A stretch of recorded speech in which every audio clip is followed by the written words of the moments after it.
in this series through the attributes of God. We come to one that we start to make a transition in this series, one that we can start to understand and, though very minimally, start to emulate and copy of who God is in our lives. And it's this issue of holiness.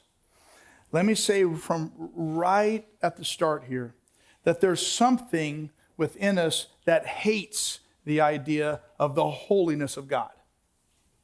Here's what I mean. There's something in us that revolts against the idea of the perfection of God. Here, let me take it from the ethereal down to the practical. Let's imagine that now your student's actually in the classroom at school, okay? So in that scenario, the student in a classroom and your teacher gives you a test and you study and you work and you study and you work and you study and you work and you're convinced you're going to do okay. And you take the test and you get it back and you get a 58%. And in the context of that, you start talking to your classmates and you realize, well, they got a 57, they got a 54, the only one got a 59, they were pretty smart, but everybody got Fs. And then you imagine, though, your teacher having what is called benevolence and choosing to then grade on the curve. Because if the teacher grades on the curve, then you're okay. However, in your class, there's one person, let's call that person Bert. And Bert takes the test and Bert gets 100%, which convinces the teacher that the teacher is not a bad teacher, that the teacher did not err in the teacher's grading, that it is 100% possible to get a perfect score. Bert just did it. The fact is that you failed and you earned what you got and you got what you earned, which is an F. There is no student in that scenario, if you were there, you wouldn't either, who at that moment would stand up and give Bert a standing ovation because Bert was perfect. We hate Bert, don't we? Some of us have been in this very scenario, and freaking Bert just blew the curve.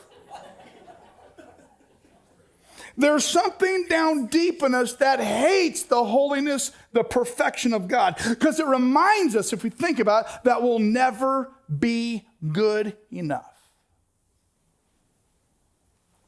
How we view God and how we understand God and how we view God's involvement in our life touches every facet of who we are. We've talked about these 7 non-communicable attributes. Basically, these 7 attributes of God that are so far beyond us, we could never attain to any of, like God's omnipotence, that he is all power. We will never know what it is to have all power. These things that are so God, they're so not us. The fact that God is transcendent, outside space and time, we'll never understand what that is. The fact that God has all knowledge, we'll never have all knowledge. So we've talked about those 7 non-communicable attributes, those that can't be communicated to us. And we're making a transition this morning to talk about the 7 more communicable attributes. Those that we can start to understand and maybe get a glimpse to hopefully emulate, even though minimally. And so this morning, in turning that corner, we're going to talk about the idea of holy and the idea of being holy. Holiness is the only threefold attribute of God. In other words, what I mean is that holiness is the only attribute of God in the Bible that says of God 3 different times. Holy, holy, holy is the Lord God Almighty, Isaiah 6. Nowhere else in the Bible of any of the attributes of God to say God is love, love, love, or God is mercy, mercy, mercy, or God is grace, grace, grace, God is good, good. It doesn't say that. It just says God is holy, holy, holy is the Lord God Almighty. It's the only one that is a threefold attribute of God. That means this is paramount. In every religion, there's a distinct distinction between that which is holy and that which is profane. And so I want to help you understand what we talk about when we talk about the idea of holy. And to do that, I brought some things I think you can relate to, hopefully. Now, those of us who have been married a long time, way back in the day, something was on the guest the bridal, what is it? The red, I don't know, whatever, the guest, what you're supposed to buy us. And it's this stuff. What is this? No, China. Say it right, China. Fine China. It's China. So this is the expense of this is the good. This doesn't live with all the other dishes. If you were old like me and got married way back in the day with one of those registries, you put China on your list, and the rich people bought you this stuff. Matter of fact, this was so special that it didn't live with the other dishes. It didn't even live in the kitchen, though it's a dish. It lived in the living room, a thing called a China hutch, and you just looked at it. Right? Why? Because this is the holy stuff. Everybody didn't get to use this. When you have company over, if they were important enough, maybe they broke this out, maybe once a year. And certainly the kids sure as heck didn't use this. This was the whole. Now, they also had these. These are just regular dishes. Nobody cares about this stuff. Like, who cares? This is holy. This is profane. This is set apart. This is common. This is the stuff you can leave dirty, leave it in the sink for 3 weeks and nobody cares. This is stuff you got leftovers, you slide it over the dog, let the dog get off it. Nobody cares about this stuff. This is holy, set apart, distinct. This is profane and common. Do you understand?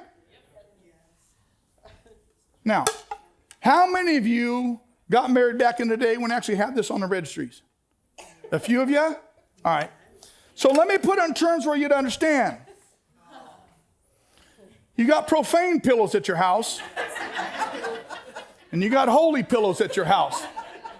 You got the stuff, it doesn't matter where it goes. You can put it under your legs, under your, wherever. Nobody wants to stick these things, but you'll stick them anywhere, right? It's just profane. But these are laying on pillows. These are looking at pillows. You understand? Like, this is the holy stuff.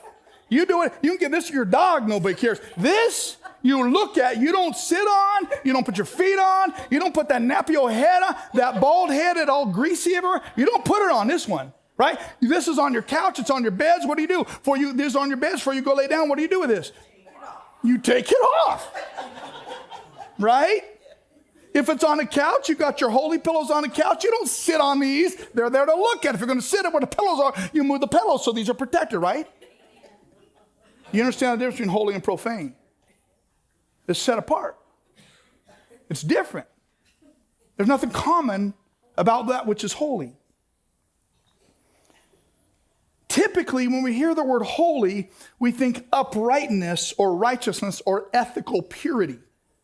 And certainly that's part of it. 2 Corinthians 7. Therefore, since we have these promises, dear friends, let us purify ourselves from everything that contaminates body and spirit, perfecting what? Holiness out of reverence for God. So certainly there's an element of ethical purity in the idea of holiness. The Bible does associate moral uprightness with holiness. However, the Bible isn't primarily, when it talks about holiness, talking about doing the right things.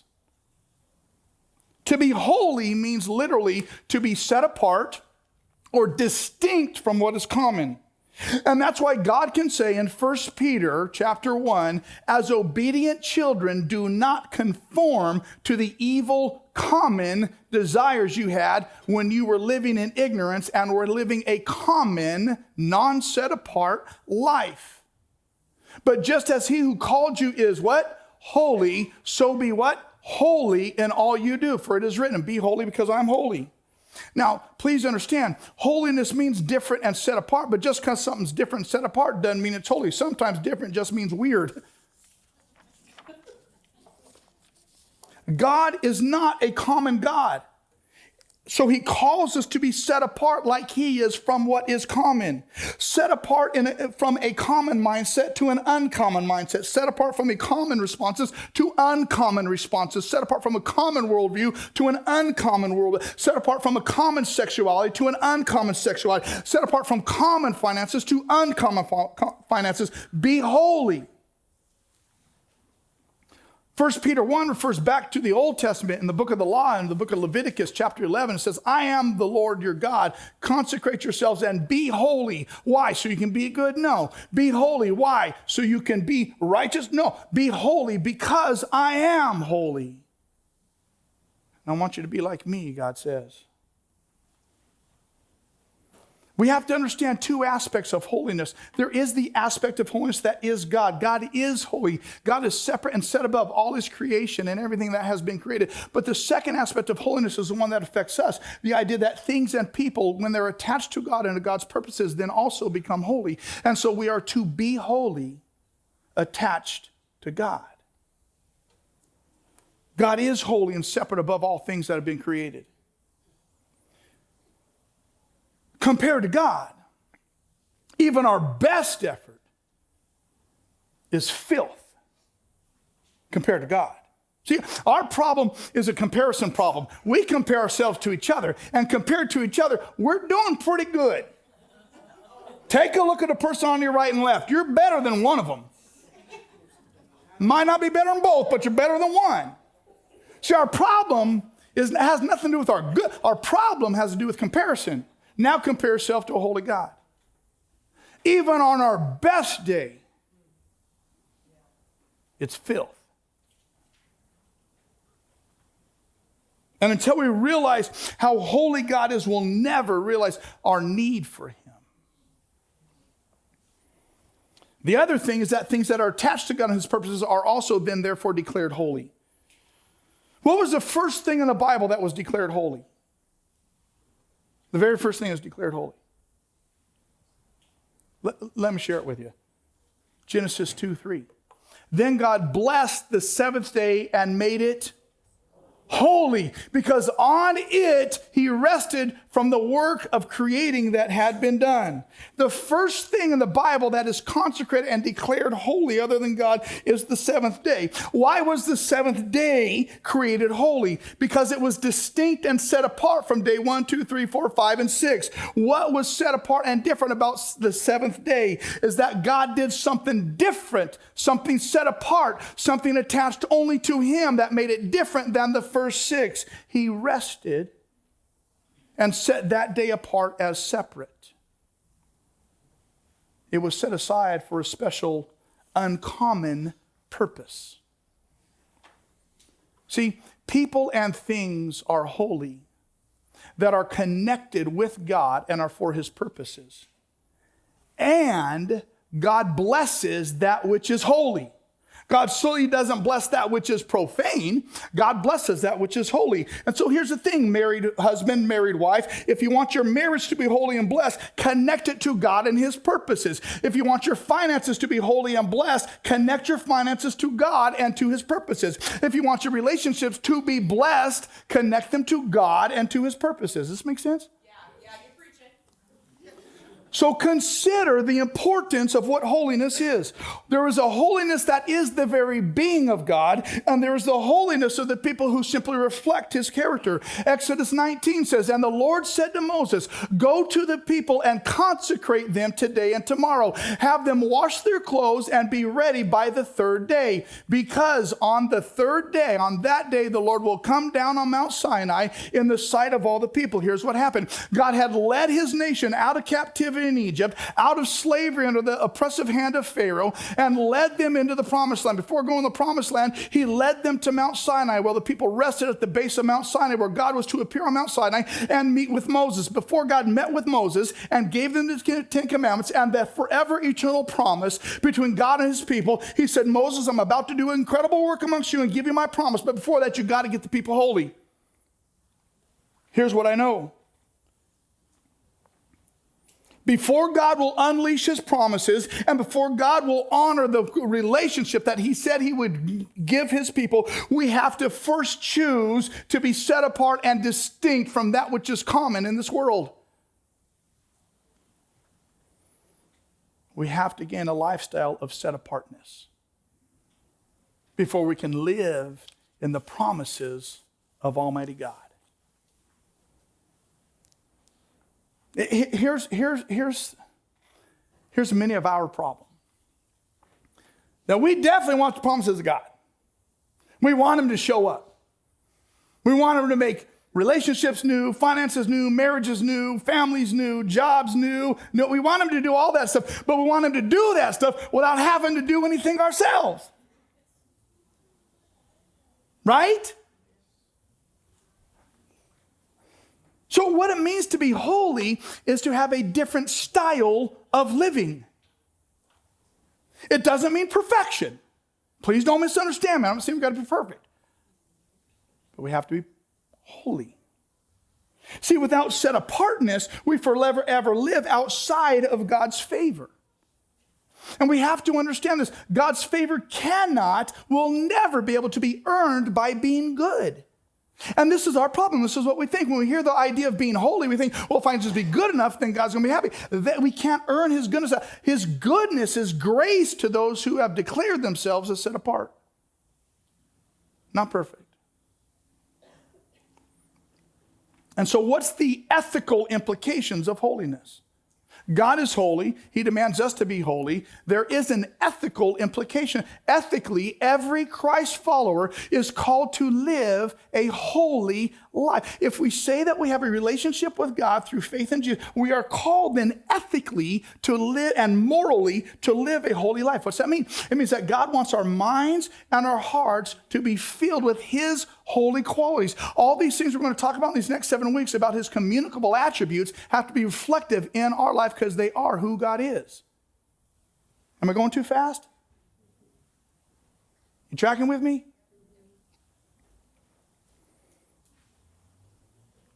See, here's what happens.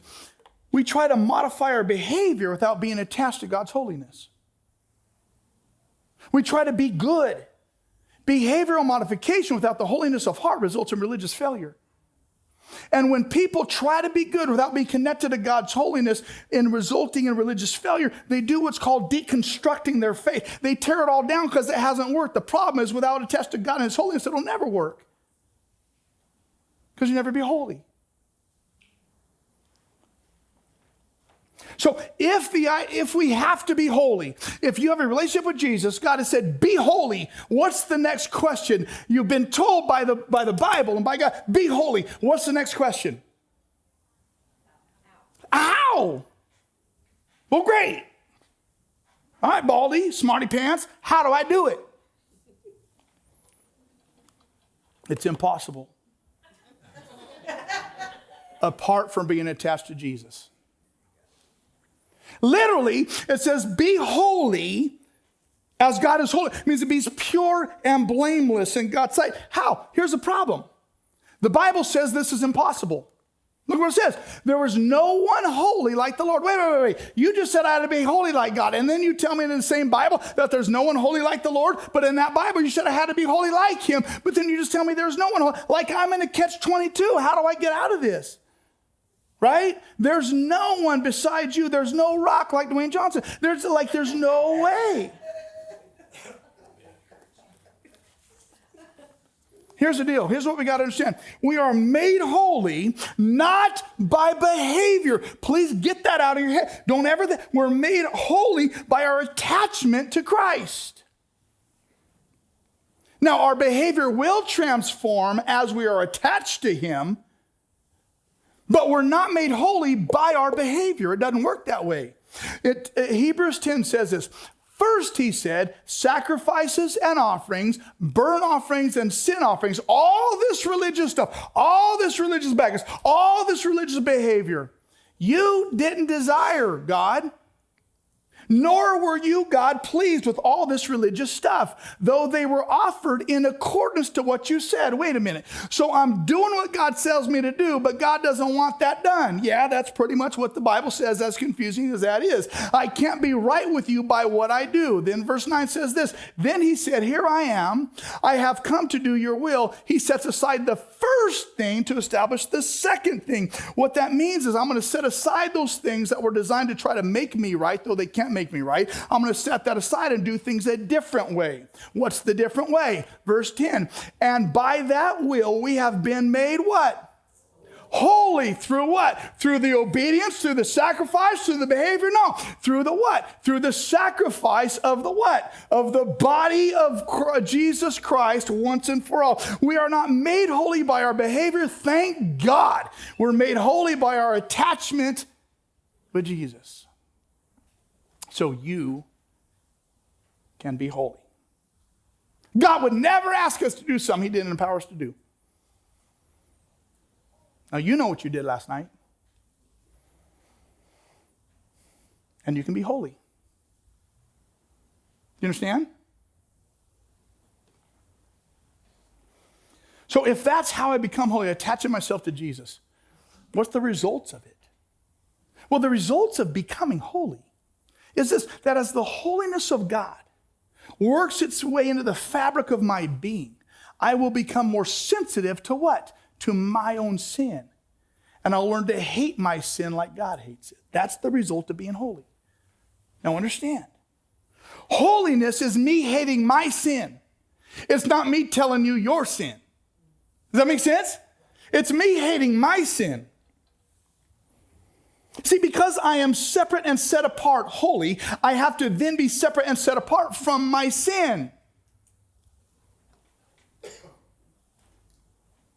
And as I become holy, I become more sickened by my own sin habits. Here's the deal. Let's just be honest with ourselves, right? We all have those things that we know are part of our life that are outside of God's plan. We all have those habits and hang-ups that we know are part of our being that are outside of God's design. We all have those habits, hurts, and hang-ups that keep us from living the way God wants us to live, don't we?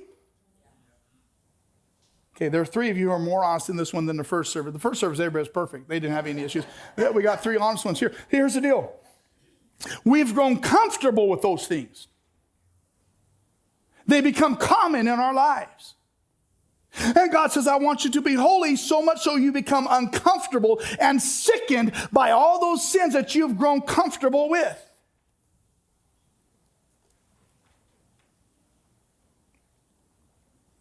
I'm going to give you a real quick and easy test of your holiness. Okay, this is for you to... Now, let me put an asterisk. If you're under 50, I'm going to give you a test of your own holiness.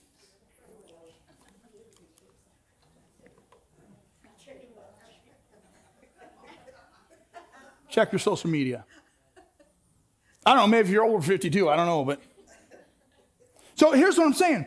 If holiness is separateness and being distinct from that which is common, if holiness is being separate from and distinct from that which is common, how similar is your social media to everybody else's common social media? How similar are your posts to everybody else's common posts? How similar does your social media reflect God's holiness?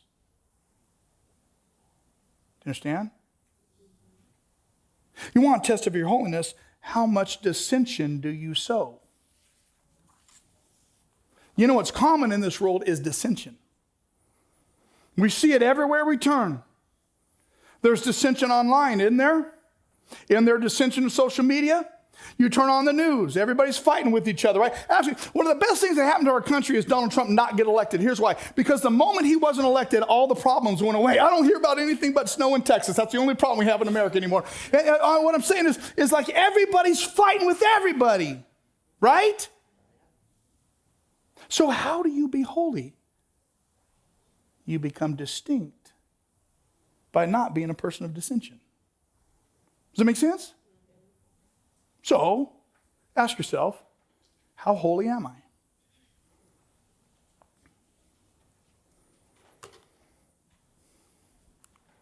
So how do we grow in holiness? Holy living involves the daily decision to surrender to the lordship of Jesus.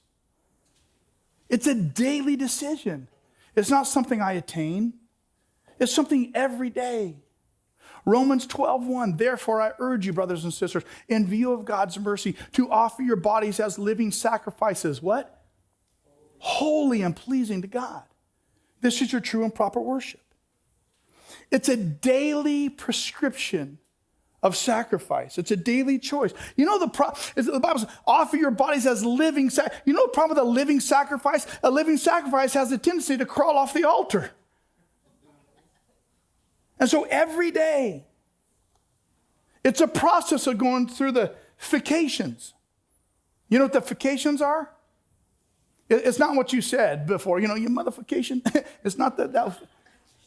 The fications are justification. Coming by faith to relationship with Jesus, we're justified. Justification, just as if I never sinned. Leading to sanctification, the idea of growing in holiness, working out your salvation with fear and trembling, so that one day that we lead to glorification when we are made right with God, perfect in heaven. It's this process. You don't all of a sudden are holy one day. Every day, offering yourself on the altar to God. The fact is that God has created you to be set apart from that which is common. He's created you to be set apart and distinct from that which is common because of your relationship with him. The Bible says in Ephesians 2:10, we are God's handiwork. That word literally means poem. You are a work of God. You are a masterpiece of the Creator. You were created in Christ Jesus to do good works, which God prepared in advance for you to do. You were designed, created, and crafted to be different and distinct from everybody and every life around you. Set apart from what is common.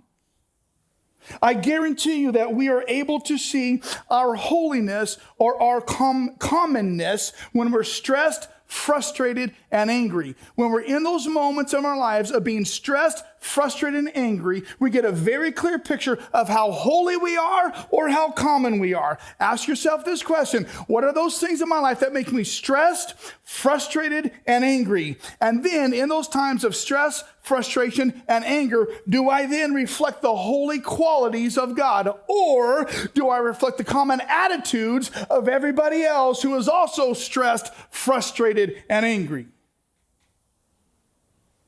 COVID has been a beautiful opportunity over the past year to get a great glimpse of our holiness.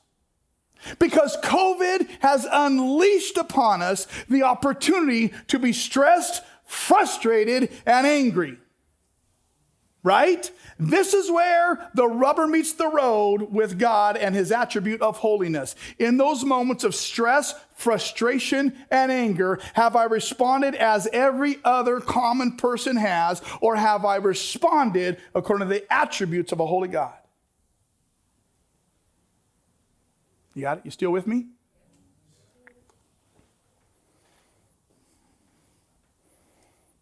God made us to be holy, and he's called us to holiness. So, therefore then, brothers and sisters, be holy. Let me put it in the vernacular. Just be freaking holy, man. Here's what I know. You don't want to be common. You don't. The reason why we're all dressed differently is because we don't want to be like everybody else. You don't want to be common. No one wants to be common. There's nothing about us that wants to, I just want to be, we don't want to be common. We weren't designed to be common. We were designed to be set apart. And here's the deal. Nobody wants to be a potato chip. Everybody would want to be a Dorito. Right? Nobody wants to be a Lay's potato chip. A Dorito, that's not so bad though. Right? Here, nobody wants to be an Almond Joy with coconut. Oh, everybody wants to be a Butterfinger. That's not a bad gig right there, right? Nobody wants to be Coors Light. Give me Coors Banquet, right? Like, nobody wants to be common. Wild Turkey, how about McCallum? You know, I mean, let's get real. Nobody wants to be a Swisher Sweet. Everybody wants to be a Cohiba Esplitidos for my cigar aficionado. You don't understand what I'm saying? Nobody wants to be common because you weren't designed to be common. You were designed to be set apart and distinct from a common world that doesn't know God. And this is why it's so important to live a life of holiness, set apartness, distinctness. Here's why. Because your huddle needs to see this stuff. Your huddle needs to see the holiness of God lived out in not perfection, but distinctness. Not perfection, but set apart. Your huddle needs to see it. Here's why. Because your huddle sees common every day, everywhere it looks.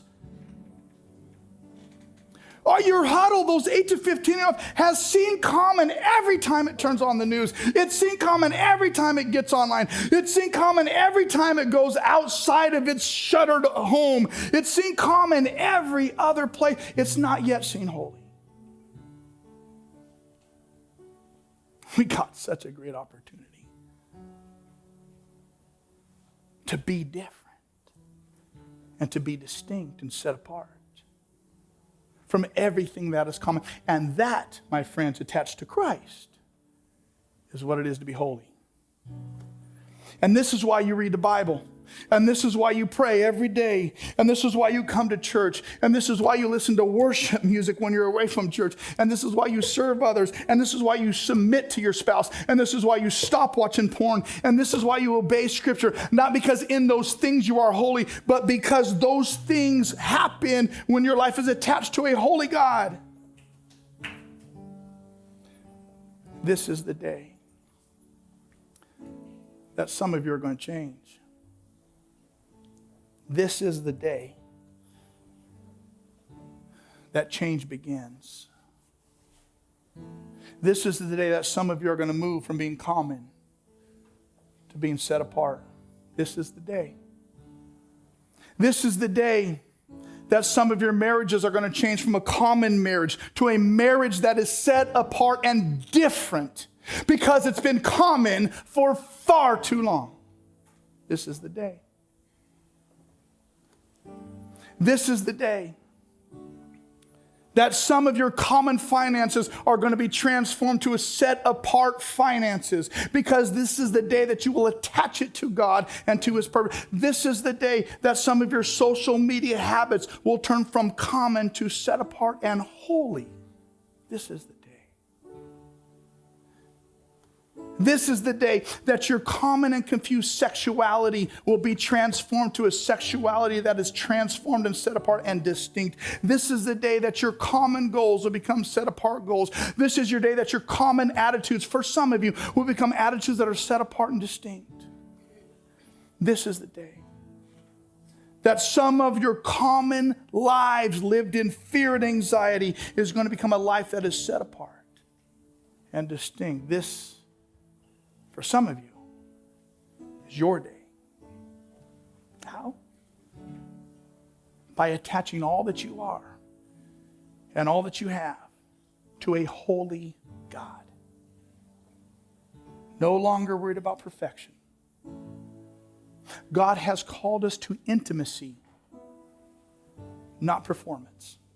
Do you understand? He's called us to intimacy, not performance. And in that intimate relationship with God, we are made holy, separate, distinct. And I want to invite you to be holy. Pray with me. Father, thank you that you've not called us to perfection. You know we could never measure up.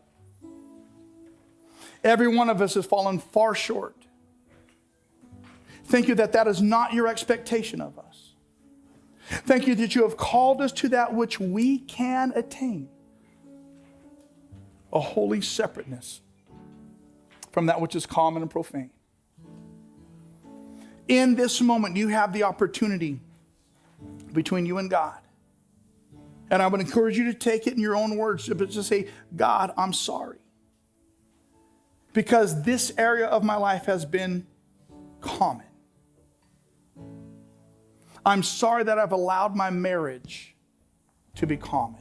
I'm sorry I've allowed my finances to be common. I'm sorry I allowed my attitude. I'm sorry.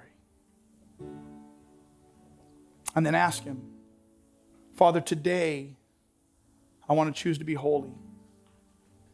I choose to be set apart and different. I choose to be distinct.